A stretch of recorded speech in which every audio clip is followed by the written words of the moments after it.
Fala, família do Agro, tudo bem com vocês? Vamos começar mais um episódio do AgriProsa Podcast. Aqui sempre tem entrevistas fantásticas com pessoas incríveis. Temos também o canal AgriProsa no YouTube. Que tal dar uma passadinha por lá e assistir as entrevistas que você ouve por aqui? E se você achar que vale a pena, vai lá, se inscreve no canal. O like eu tenho certeza que você vai deixar por lá, né? E se você conhecer alguém que possa se interessar por algum dos assuntos dos vídeos, então compartilha. Simbora então para mais um AgriProsa Podcast. Antes de começar a nossa entrevista de hoje, eu vou trazer o recado do nosso patrocinador aqui no AgriProsa Podcast. Você está procurando a fazenda dos seus sonhos ou o lugar ideal para expandir os seus negócios no campo? A Rural Urbano Imóveis é a sua melhor escolha em todo o Brasil. Com uma equipe de profissionais altamente qualificados e especializados, a Rural Urbano Imóveis oferece as melhores opções em compra, venda e arrendamento de fazendas. Aqui, cada cliente recebe suporte personalizado para encontrar a propriedade perfeita, com toda a segurança e eficiência que você merece. Não perca mais tempo. Contate hoje mesmo a Rural Urbano Imóveis pelo WhatsApp 64 992 48 27 94 e dê o primeiro passo em direção ao sucesso no agronegócio. Rural Urbano Imóveis, conectando você ao futuro do campo. A minha entrevistada de hoje é a Paulina Caiado, que é advogada especialista em direito agrário e direito ambiental. E o tema da nossa entrevista será a vulnerabilidade da propriedade rural, desafios e ameaças. Doutora Paulina, é um prazer receber você aqui, seja muito bem-vinda. Obrigada, é um prazer estar aqui. A senhora fica em Goiânia, né? Isso, ficamos aqui em Goiânia. Há quanto tempo está atuando nessa área? Olha, o nosso escritório está nessa área há 30 anos. 30 anos? Isso. Começou com o meu avô, Emival Caiado, posteriormente para o meu pai. No ano passado, meu pai assumiu o cargo de desembargador do Tribunal de Justiça e desde então eu tenho tocado o escritório sozinha, apesar de antigamente já trabalhar junto a ele. E por que você escolheu essa área para trabalhar? Principalmente pelos nossos vínculos familiares. Desde o meu avô, meu pai e eu somos produtores rurais. Então nós unimos aí o útil ao agradável, né? Nossa experiência do campo com nossa experiência do direito. E o escritório foi realmente moldado para se voltar para todas as áreas aí do agronegócio. Que é o melhor dos mundos, né, Paulina? Porque você está falando de algo que você vive, que você conhece, né? Exatamente. A experiência que eu nasci e fui criada. Paulina, desde o ano passado que a gente está vivendo uma situação de insegurança no campo muito grande, né? Com uma quantidade enorme de invasões de terra. Eu gostaria que você falasse um pouco desse panorama para a gente. O que está acontecendo aí no campo que está deixando o produtor rural tão preocupado? Bem, nós vimos aí com essas questões de mudanças políticas, o movimento sem terra tem ficado bastante ativo. Tivemos aí a taxa impressionante de que no primeiro semestre de 2023 tivemos 61 invasões de terra. Fato esse que nos últimos, de 2019 até 2022, foram registrados em todo esse período 62 invasões. Então, realmente foi um número recorde. Isso tem causado diversas inseguranças para os produtores. Recebemos perguntas de vários conhecidos, clientes, amigos, do que pode ser feito, porque realmente é uma situação de muito, muito medo. Se sua produção que você ficou ali há anos, sua família cuidou, às vezes é a única coisa que advém aí seu sustento, e você tem uma insegurança de que a qualquer momento você pode perder aquilo. Paulina, a regularização da titulação de propriedades rurais no Brasil é cercada de muitas burocracias. Por que é algo tão burocrático assim? Eu acredito que principalmente por estarmos falando de uma propriedade de alto valor. Hoje em dia não existem mais propriedades rurais que você compra aí a um preço, vamos supor, um preço de atacado, né? Hoje em dia a gente não fala de uma propriedade de menos de 10 milhões, uma propriedade de um tamanho relevante. Então, realmente é uma questão que precisa, sim, ter suas seguranças jurídicas. Claro que no Brasil costumamos, às vezes, ter uma burocracia maior do que em outros locais, mas é muito importante que nós tenhamos essa segurança para justamente minimizar os riscos dos produtores. Como é que isso impacta diretamente os agricultores? Olha, esse impacto, principalmente no alto valor que acontece nessa regularização e também na morosidade.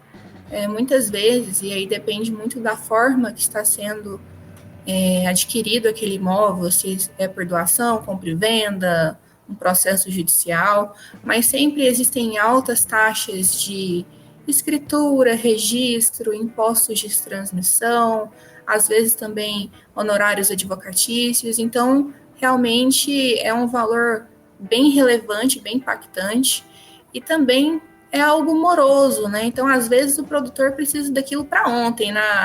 No agronegócio, a gente sabe que a gente depende do clima, do tempo, às vezes se impacta, precisamos de um financiamento, mas infelizmente ou felizmente, não sei, realmente é um processo bem burocrático.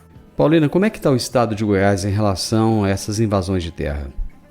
Aqui no estado de Goiás, em comparação aos outros estados, nós tivemos um número bem reduzido. A Polícia Militar fez um trabalho realmente preventivo. Nós tivemos no ano passado um caso que ficou relevante ali em Hidrolândia, né? Mas logo teve o que eles falaram de desinvasão, mas foi um processo que realmente tem sido controlado. Eu acho que a própria postura das autoridades, né? No sentido de que o governador mesmo disse isso algumas vezes, aqui no estado de Goiás eu não aceito que aconteça esse tipo de coisa, né? E essa postura, acho que de alguma forma acabou desencorajando esses invasores, né? Sim, acredito que sim. E também, principalmente, essa postura vem do fato de Goiás ser um estado que a sua economia vem muito do agronegócio. Então, é muito importante que nós busquemos essa segurança aqui para os nossos produtores, né? A ausência de contratos agrários formalizados, ela representa uma das principais vulnerabilidades para os agricultores. Na sua experiência, Paulina, qual seria a primeira etapa para a mitigação desse risco? Olha, até engraçado dizer, sendo advogada, mas o primeiro passo seria realmente contratar um advogado. É muito importante. Não estou puxando sardinha para a nossa profissão, mas é muito importante realmente fazer talvez um contrato bem elaborado, um contrato seguro, com o auxílio de uma pessoa que estudou para aquilo. Porque nós sabemos que o produtor rural, apesar de ter grande conhecimento da área, às vezes ele é muito ligado à confiança com o parceiro, muito ligado ao próprio produto. Então, a gente, às vezes, tem que criar uma certa malícia e realmente elaborar um contrato que fica bom e seguro para ambas as partes. Além disso, é de extrema relevância que nós registremos esse contrato.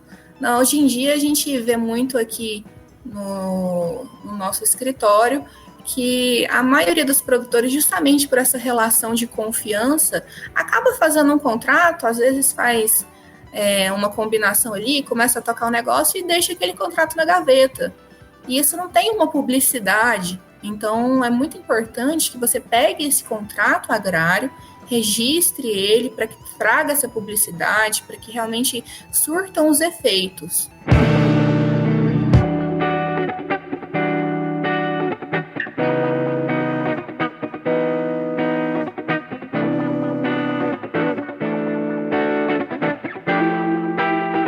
Existem alguns processos de litígios que são muito prolongados, né? E de desapropriação arbitrária também. Como é que essas situações acabam afetando o bem-estar e a produção dos produtores rurais? Você tem algum exemplo para compartilhar com a gente? Olha, tem alguns exemplos que posso falar e realmente esses litígios Quando rápidos, eles demoram alguns anos, mas quando demorados, eles demoram algumas décadas, né? Nós temos aqui, curiosamente, um caso na minha família em questão, que é um processo que pegou gerações. Meu avô, como advogado, tocou ele, posteriormente ele faleceu, passou para meu pai hoje não é mais advogado e eu continuo tocando. Então, realmente é um processo tão longo que chega a ser uma situação cômica, que foi passando de gerações de advogados aí para tocar. E isso gera realmente uma insegurança, um mal-estar muito grande para aqueles produtores que ali estão, para as pessoas que dependem daquela terra, né? Então, vamos supor aí que eu tenho um litígio no imóvel e eu preciso fazer um financiamento, eu preciso fazer um contrato a longo prazo de um arrendamento, de uma parceria ou o que quer que seja, e eu não vou conseguir justamente porque tem uma demanda judicial ali em cima. Quem que vai ter a segurança de contratar, de arrendar aquele imóvel? Que banco que vai querer fazer um financiamento para você se ele não tem a garantia de que você realmente vai continuar com a posse, com a propriedade daquele imóvel? Até mesmo a gente pode citar esse caso que teve em Hidrolândia, apesar de ser uma situação diferente, porque a propriedade era da União, mas os vizinhos ali todos ficaram muito aflitos, porque eles não sabiam se aqueles invasores, né, aquelas pessoas que fizeram essa atividade aí, eles também entrariam naquelas outras terras, se eles também invadiriam, né, as suas propriedades. Claro que foi uma questão que depois foi conversada, que todo mundo entrou em um consenso, mas realmente traz muito medo para esses produtores que ali estão próximos, né? Eu imagino que essa regularização da titulação, ela tem vários passos, né? Quais são os passos essenciais para a regularização da titulação de uma propriedade rural e quais você considera mais desafiadores e por quê? Como eu disse, aí depende de como aquele imóvel está sendo adquirido, se é por meio de um processo, se é por meio de uma compra e venda ou uma doação. No geral, os passos básicos, né, seriam a questão da elaboração de um CAR, se for uma questão de compra e venda ou uma doação, uma escritura de compra e venda e posteriormente o seu registro, que é muito importante, porque de fato você só se torna dono de um imóvel com um registro, não meramente o contrato, diferente de coisas móveis, né, os bens móveis como um carro. A partir do momento que você pega aquele carro ali, você faz um contrato, tá tudo certo porque você já é dono. O imóvel não, você precisa registrar para você de fato se tornar dono. Então, os passos básicos: elaboração de um CAR, de um georreferenciamento, escritura pública de compra e venda, o posterior registro, e realmente você cuidar daquele imóvel como seu. A gente fala muito da questão da função social, então você tem que se atentar muito a isso também. E em relação ao que eu acho mais desafiador, talvez seja a questão dos custos que todos esses processos geram. Por exemplo, hoje aqui em Goiás, no caso de TCD, vamos supor que eu ganhe de herança em um imóvel. Hoje a gente está falando de 8% sobre o valor do imóvel. Então, é um valor assim relativamente alto. E ainda existe uma discussão para existir novos valores, né, para esse TCD. Então, realmente, é um processo muito dispendioso, muito caro e muito burocrático. Você falou da função social da terra. O que é essa função social da terra? Como é que a gente define isso? Bem, a função social da terra, ela na verdade tem 3 requisitos. Não basta que você seja o dono da terra e que você produza ali, não. Inclusive, em setembro do ano passado, saiu uma decisão do STJ que consolidou isso, que era já algo que estava expresso na nossa Constituição. A função social da terra, ela exige que você, além de produzir, que é uma coisa básica, também é um dos requisitos, você se atente às regularizações ambientais, ou seja, não desmate de forma desapropriada, proteja as APPs, né? Você, de toda forma, você se regularize na questão ambiental. E o terceiro requisito seria a atenção às normas trabalhistas. Você, então, para você conseguir cumprir a sua função social, você tem que produzir de forma coerente, você tem que se atentar às leis ambientais e se atentar às leis trabalhistas. Você citou o caso do mapeamento e do georreferenciamento. Como é que esses processos contribuem para essa segurança jurídica da terra? Bem, eles são de suma importância, primeiro porque com o georreferenciamento você consegue saber se existe uma sobreposição de áreas. Hoje aqui em Goiás existe um pouco menos, mas ainda é muito comum ali no Mato Grosso isso acontecer. A origem da terra sempre vem de muitos e muitos anos. Então acontece em alguns determinados locais de as pessoas terem documentos que sobrepõem um imóvel. E aí a gente tem que realmente verificar se aquela origem é lícita ou não.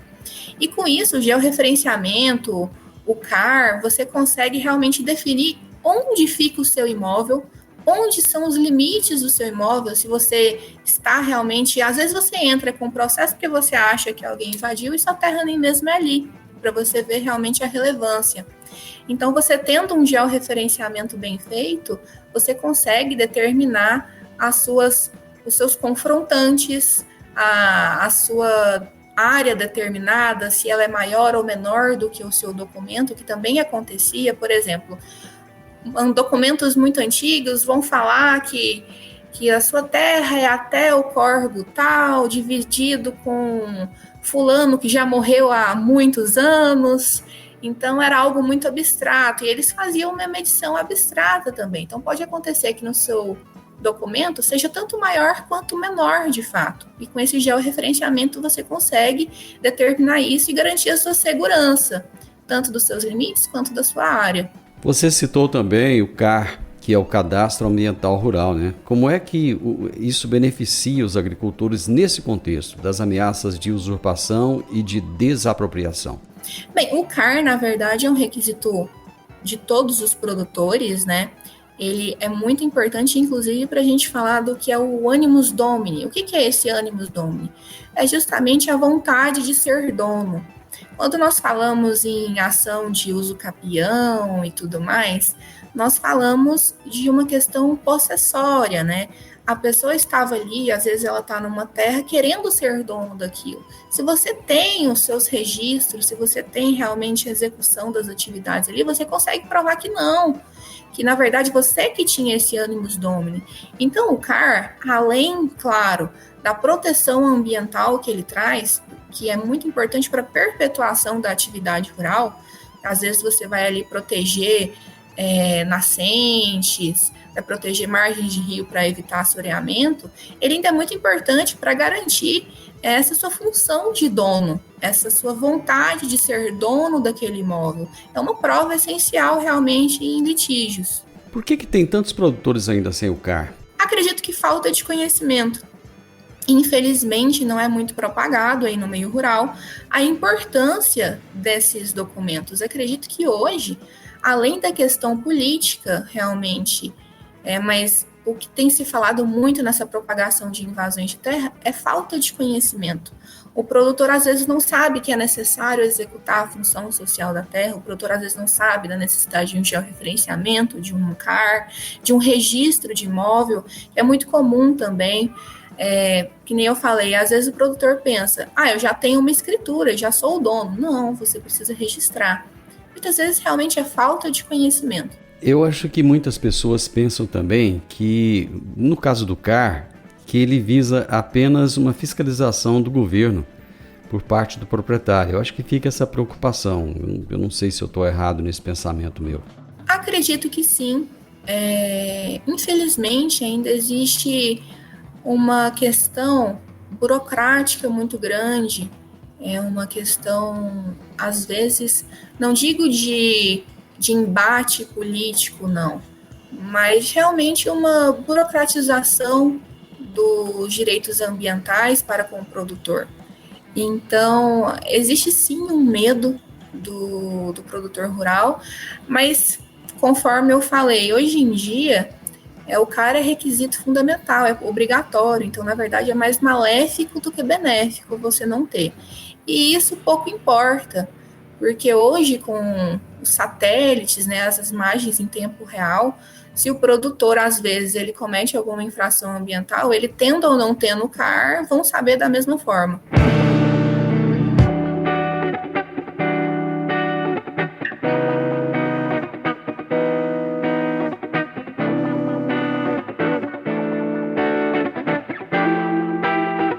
Paulina, você citou também as áreas de preservação permanente, né? A recomposição dessas áreas nesse processo de regularização das propriedades rurais. Qual é a importância dessa recomposição? Olha, as áreas de proteção permanente, elas existem principalmente para proteger locais que não podem ser desmatados, prejudicados.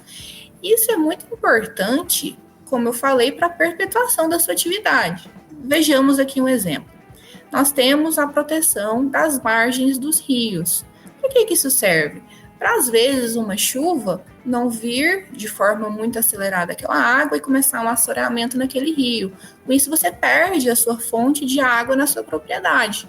Então, realmente, essa preservação dessas áreas ela é muito importante para a sua continuidade no negócio. Apesar de muitos produtores verem isso de uma forma prejudicial, né, uma forma ruim, mas acredito que sim, é relevante, porque se pensarmos a longo prazo, é muito mais benéfico. Além disso, essa questão também mostra justamente a questão da função social, que você está em dia ali com suas legislações ambientais. Então, você garante aqueles 3 requisitos, né? Paulina, muitas vezes o produtor tem a propriedade dele invadida e ele não sabe o que fazer. Ele não sabe se ele vai lá, se ele briga, se ele discute, se ele tenta atirar, se ele chama a polícia, se ele revida. O que acontece? O que ele deve fazer caso ele tenha a propriedade dele invadida? Qual seria o procedimento correto? Isso é uma questão muito complexa de falar. No Código Civil, existe sim a questão da autotutela. No caso de uma turbação iminente na sua propriedade, o Código Civil permite que você defenda. Só que isso aí gera diversos problemas. Muitas vezes os produtores vão se defender com armas que não estão legalizadas. Mesmo que ele esteja numa autodefesa, né, a gente está falando aí de um processo criminal, de uma arma que não é legalizada. Então, existem esses problemas. Além disso, quando uma pessoa invade sua terra, normalmente ela não está ali para conversar, ela está ali para brigar. Então, pode ser que exista realmente um embate físico muito perigoso. Então, o que é o mais recomendado? Apesar de existir esse instituto, realmente faça uma denúncia, procure a polícia, procure um advogado, porque existem as formas de manutenção de posse, existem vários institutos que, às vezes, na iminência de uma perturbação, né, ou então quando já aconteceu, e existem procedimentos especiais jurídicos para isso também. Então, é muito importante que procure tanto a polícia quanto o advogado. Mas, como eu falei, existe sim mas tem que, claro, tem que seguir os regramentos que estão ali no Código Civil, de que tem que ser na sua propriedade, no momento da iminência. E, como eu falei, nem sempre é a melhor opção, que é realmente algo muito perigoso. Muitas vezes, nessas invasões, os invasores fazem depredação, destroem plantações, destroem imóveis, acabam matando animais. Nesses casos, ao reaver a sua terra, esse produtor ele tem direito a alguma... até me fugiu a palavra agora. Ele tem direito de... Algum ressarcimento? Exatamente, você me ajudou. Algum ressarcimento de tudo aquilo que ele perdeu. Claro que ele tem o ressarcimento, né? E além disso, ele também pode entrar com um processo criminal contra a pessoa. Mas a gente tem que levar em consideração que muitas vezes aquelas pessoas ali, elas vivem de invadir. Então, nem sempre elas vão ter bens no seu nome. Realmente tem que ver caso a caso, mas ele tem sim o direito a ressarcimento e também tem direito a entrar com processo criminal contra aquela pessoa. A questão é que muitas vezes esses invasores eles estão amparados por trás de um movimento. E esse movimento nem é legal, né? Não tem CNPJ. Por mais que a gente saiba quem são os líderes, esses líderes não aparecem. Quem está ali muitas vezes são pessoas, como você disse, né? Pessoas que não têm a mínima condição financeira, a mínima condição, às vezes até intelectual, né? De entrar numa discussão. Infelizmente, né? Sim, infelizmente isso realmente acontece. Paulina, que mensagem você gostaria de deixar para os agricultores sobre a importância da regularização das propriedades e sobre a defesa dos direitos deles perante a lei? Olha, nós temos que pensar, e isso eu não digo somente como advogada, eu digo como produtora e como cidadã do Brasil. O nosso país, hoje, 1/4 do PIB aproximadamente, advém aí do agronegócio. Grande parte dos empregos, se não estão ligados diretamente, estão ligados indiretamente. Então, o agronegócio não pode ser pensado como uma política de governo, uma política de um político.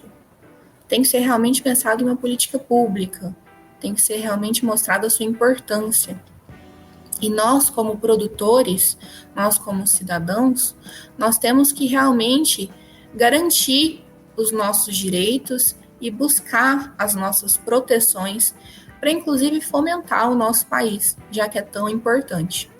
Por isso, sempre que vocês tiverem dúvidas, vocês tiverem com alguma aflição, algum medo sobre a sua situação, procure um advogado, tente tirar umas dúvidas, não deixe isso para lá. Não ache que está tudo bem, que você consegue, às vezes, resolver na base da confiança ou na base da força física. Às vezes, realmente é importante você ter um aconselhamento jurídico, principalmente porque esse ramo é muito importante no nosso país. Nós temos que realmente ter uma autoconsciência disso. Eu acho que é importante também a pessoa procurar um advogado que seja especializado em direito do agronegócio, né? Não basta procurar, vou procurar um advogado falando de tal porque é meu amigo, então porque é meu parente. Não. Dividir as coisas, né? Separar as coisas, buscar alguém que realmente tenha conhecimento. Inclusive, o direito do agronegócio ele tem se especializado cada dia mais, né?